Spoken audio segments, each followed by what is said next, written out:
मी सध्या आहे मुंबईच्या आझाद मैदानावरती। पाठीमागे आपण बघताय संघर्ष योद्धा मनोज दादा जरांगे पाटील यांची तपासणी सुरू आहे। डॉक्टर आलेत उपोषणाचा आजचा 5वा दिवस आहे।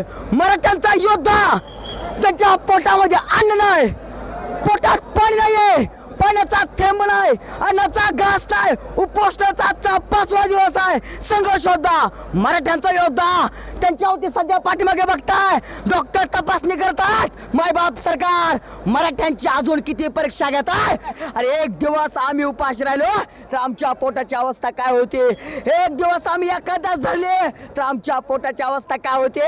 आजचा 5वा दिवस आहे। दादांचं पोट काय म्हणत असेल? ज्यांच्या पोटामध्ये आस नाही, पाण्याचा थेंब नाही, त्या दादांच्या आपल्याला सोबत राहायचं आहे। मायबाप सरकार आमची परीक्षा घेऊ नका, आमच्या हक्काचं आरक्षण आम्हाला द्या। मनोज दादांच्या त्या ठिकाणी प्रकृतीला काय झालं तर या महाराष्ट्रामध्ये मराठी शांत बसणार नाहीत। मराठ्यांचा अंत पाहू नका। गोरगरिबांच्या मराठ्यांचं हक्काचं ते पण 50% आतलं ओबीसी मधून आमच्या हक्काचं आरक्षण आम्हाला द्या।